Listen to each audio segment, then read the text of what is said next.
What's up, everybody? Happy Monday. Hope all you had a great day so far today. Hope you all had a wonderful weekend. Getting into this episode of GH, listen, that Michael and Sonny scene at the PCPD was intense. It was super intense. Um, Michael is pretty much fed up with Sonny at this point. Like, he literally wants nothing to do with Sonny. A part of me can't blame him. I mean, at the end of the day, that's his dad or whatever, but a part of me can't blame Michael. Because Sonny's been making some questionable moves since he's been back. Especially recently, advocating for Nina to see Wiley. I can understand why Michael doesn't want that to happen. Because she's delusional. Let's be real.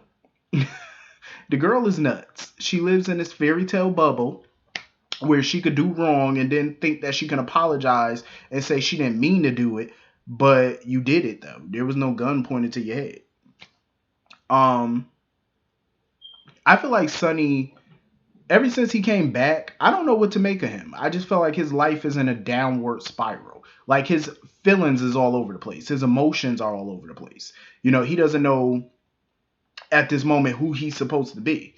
He was Sonny Corinthos for a long time, his whole life. He's been living this dangerous lifestyle, you know, being this way. And then he spends 9 months in Nixon Falls, where he's a totally different person. No mob, no family, no baggage, no trauma, no childhood trauma, no none of that.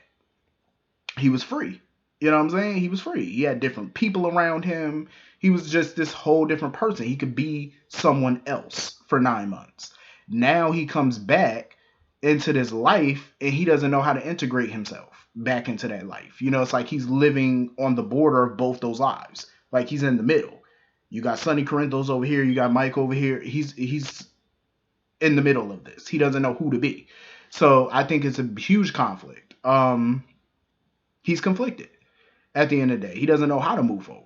You know what I mean? Like he doesn't know how to sort out his feelings. That's why I say I think he need a good therapist. Somebody to sort this mess out because look at what happened. He done blew his whole family up. All behind Nina. Defending her, being around her, calling her. You blew your whole life up. You don't have your house anymore. You don't have your wife anymore. Your kids don't want nothing to do with you. Well, at least Michael. You know what I mean? Like, I don't know where Christina stands. I wish they would show Christina up here. I don't know what Lexi's doing outside of the show or whatever. I don't know if that's the reason she can't be on as much, but I really wish that we could get Christina's take on this.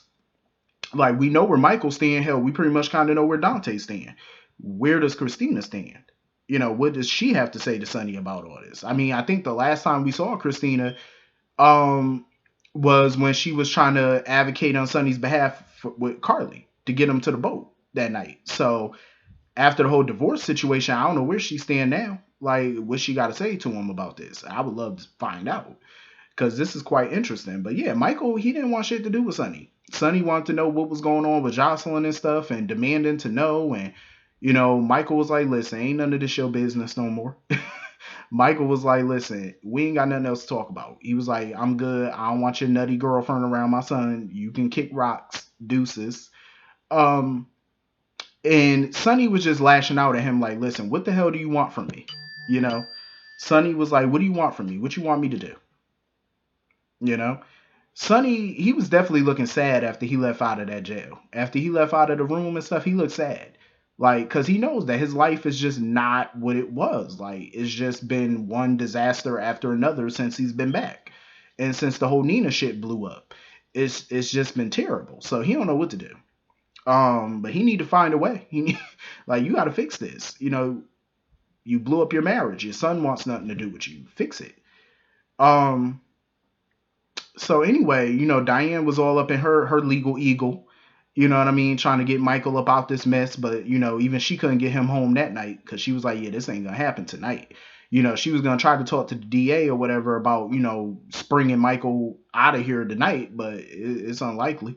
Ain't no way a DA. I mean, how a DA gonna make that happen? Once you're booked, you're booked. You gotta wait for an arraignment, which is not until tomorrow morning. So he gonna have to spend the night in holding.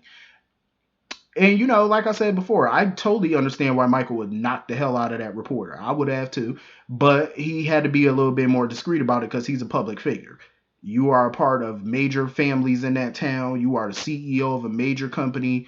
you have got to pick your battles, especially in public. You know what I mean? Like you got to be more careful about who you punch in the face and where you do it and who you do it in front of. Be a little bit more careful next time.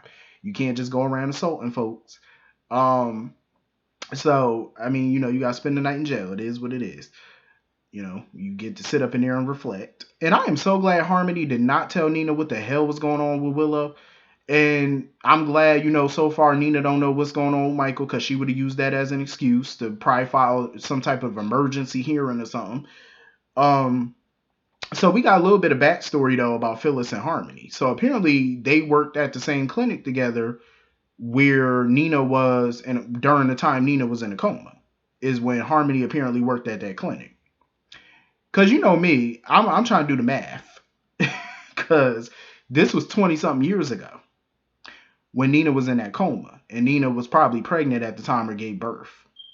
So the math is not mathing because, as far as I know, Willow was around the same age as Nell, correct? So if Harmony was in Colorado 20 plus years ago, how the hell was she at the same clinic as Phyllis, and that clinic was in New York? I believe that was at Crichton Clark or wherever. Yeah, that was at Crichton Clark. That was in New York. How could you be in Colorado and New York all around the same?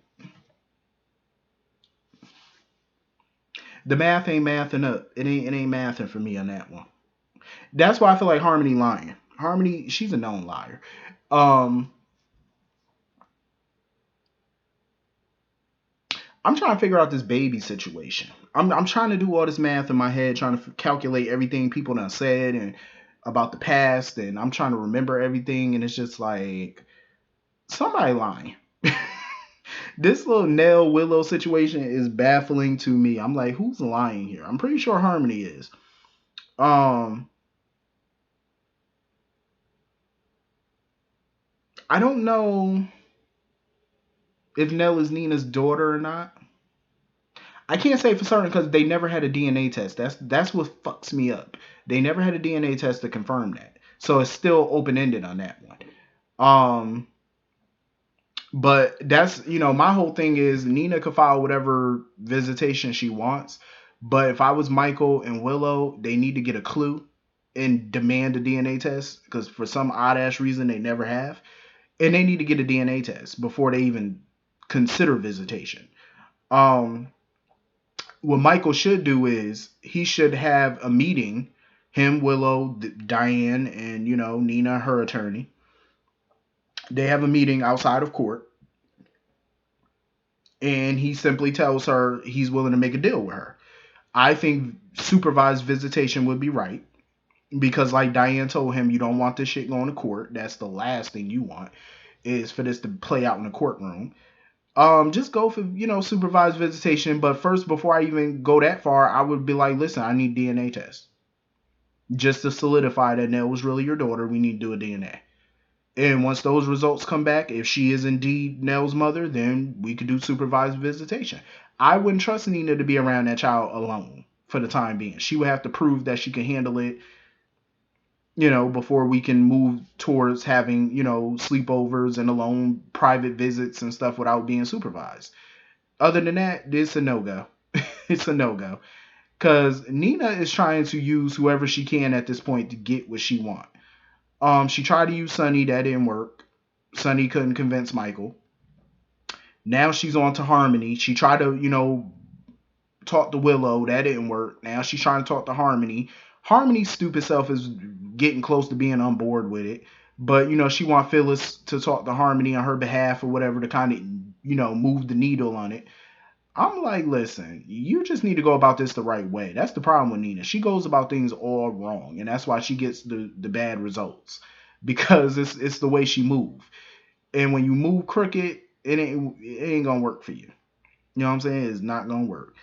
And Phyllis at first didn't even want to get involved in this because she was like, listen, I ain't about to take sides. I ain't about to get involved. The most Phyllis said that she would do is talk to Harmony and talk to her about the person that she know Nina to be. That's the best she could do. But I feel like Phyllis might want to stay out of this one. I'm just saying. I wouldn't get involved. Hell no. That's like playing with fire. You're gonna eventually get burned. Just back away from this situation because it can get combustible. So anyway, moving on from that, that little sleazy ass reporter Smoltz or whatever his name is, he's such a little sleaze. So he come up in there and just barge in Alexis' office as usual. Where's security at? Because they just allow anybody up in these offices. I'm like, no, he would have got a foot in his ass if he would have busted in my office like that. So he trying to sell her the story basically about the revenge porn or the sex tape or whatever, um, between Jocelyn and Cameron. And once he told her that, Alexis was not interested because at the end of the day, the Invader is not about sleazy tabloid. I do agree with Smokes though. I mean, that type of stuff, it sells. It does. Because Lord knows I be up on the blogs reading some stuff about celebrities. And that shit do sell. It do. Sleazy tabloid gossip. Oh, it sells. He ain't wrong about it, but I can understand, publishers who don't want to go that route. You know what I'm saying? They want an intelligent, respectable website, newspaper, magazine, whatever. They just want to run a respectable media business. And there are plenty out there that are like that. So I totally get where Alexis is coming from. She didn't want that. And Carly, of course, threatened to sue Smoltz or whatever if he ran that story and whatnot. Um, I get where Carly coming from. She doesn't want Jocelyn to go through anything worse than what she's going through right now. Like she doesn't want the situation to get worse. I get Carly on that. But I do agree with Alexis. I feel like if the Invader published a story, it would be good for Jocelyn and Cameron because they can control the narrative. You know what I'm saying? Because if some other sleazy tabloid or whatever publishes that story, it's going to be all types of disrespectful. It's going to be salacious. It's going to be a hot mess, and it's going to make things worse for Jocelyn. At least this way, if the Invader publishes it, Alexis is not going to allow no foolishness because she's in charge of it. So she's going to allow them to do an interview and stuff and tell their side of the story and their experience, and that way it'll be a respectful, tasteful piece. So I agree with Alexis on that. Control the narrative of the story. It's their story to tell. They should control it. I agree. And I'm glad, Carly was like, she gonna talk to Jocelyn about it and see if that's what she want to do. But, again, I agree with Alexis. She needs to move quickly because if Homeboy takes it to another publisher, it's gonna be a hot mess. They just gonna put a lot of craziness in it. And that's what you don't want. I was reading on Twitter, some people felt like Alexis was being, a little uncaring or whatever about the situation with Jocelyn. I didn't see it that way. I think she was respectful and caring about it. You know what I mean? But she's a businesswoman too, at the end of the day. And she was very, respectful of what's going on. That's why she offered to run the story in a respectful manner and giving their side of it. I think Alexis did good on this one. Definitely. So anyway, moving on from that, I love the scenes with Jordan, Sean, TJ, and Molly. I freaking loved it. Them making a toast to each other and popping champagne. I loved it. Them having a nice lunch together as a family. That was a beautiful scene. Um, I don't know about y'all, but Jordan and Sean got chemistry. I seen them scenes today. I was like, listen, Sean Butler need to come back because I see chemistry between them, between the actors. I see it. I'm like, that chemistry to me was on fire. I was like, okay, now I could get with Sean and Jordan, making a go of it. I can get behind this because that chemistry was looking good. I really wish the writers would do more though with Molly and TJ because they've been together for 10 years now, and I want to see more. I want to see more of them. Like she's a lawyer, he's a doctor. You can get a lot of mileage out of that. Um. So anyway, moving on from that, Willow ass was on the ground because I guess she ain't eat all day or whatever, so she might just be hungry and dehydrated or whatnot. And Epiphany told her like she gotta take care of herself. And Harmony comes up in there ranting and raving, oh, how come my daughter hasn't seen a doctor? She's been running herself ragged in this nursing program. I'm like, sweetie, sweetie pop, honey bunches of oats. Um, calm down. First of all, when you're trying to be a nurse, it's hard work, especially when you're in the program. It is hard work. But, you still have to take care of yourself. And Willow has been dealing with not only the nursing program, she's been dealing with being a mother. She's been dealing with the Nina situation. She has a lot on her plate other than the nursing program. So you can't sit there and put that all on the nursing program and Epiphany and all that. Like, if I was Epiphany, I would have just flung her little ass. Because I'm like, first of all, you ain't going to be up in my face. You're not going to do it. So, Epiphany was trying to explain the situation to her, like, listen, we got to prioritize people from importance. You know what I'm saying? Like, how serious, it is. And I totally get it. That's how hospitals do, unfortunately. They get a lot of patients, so you got to prioritize. Um, but I love that Epiphany took charge. She got her started on the IV and stuff like that, setting up her IV. And of course, Dr. Nelson brings his rude ass up in here, being all type of rude to Epiphany, like chastising her for doing what doctors are supposed to be doing. And he talking about, oh, you gave Willow special treatment because she's in the nursing program. That is not what she did. That girl needed a doctor, and she didn't see the point in having her wait so long for a doctor when she could start the process, because Epiphany has been doing this shit for 20 plus years. She know what she doing. And I love that Epiphany knows her worth. Because she was like, number one, I've been a nurse longer than most of these motherfuckers been doctors. I know what I'm doing, and I loved it. And I'm glad Willow told her, like, maybe you need a career change.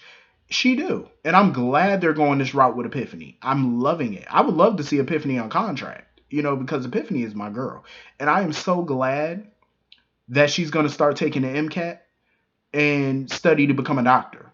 You know what I'm saying? I'm loving it for Epiphany. I'm loving this career change for her. And I'm loving that they're doing this, because notice that they're giving Alexis a career change. Now Epiphany. I'm freaking here for this. I am here for it. Because you know what? It's all about knowing your worth. You know what I'm saying? Sometimes, when you got a dream, go for your dream. Don't let nobody, tear your dreams down and stuff. It ain't never too late to go for nothing. It ain't never too late. And I'm so glad Epiphany is doing this. Kudos to her. And I can't wait to see Dr. Epiphany Johnson come up and through. Come up and through that hospital. I can't wait to see it. I'm loving Epiphany. I always loved Epiphany. And I'm glad that they're going this route with her. I think it's good. So anyway, that was pretty much the whole episode. Hit the comment section, let me know what you all thought about it, and I will see you all later. Have a great night. Peace.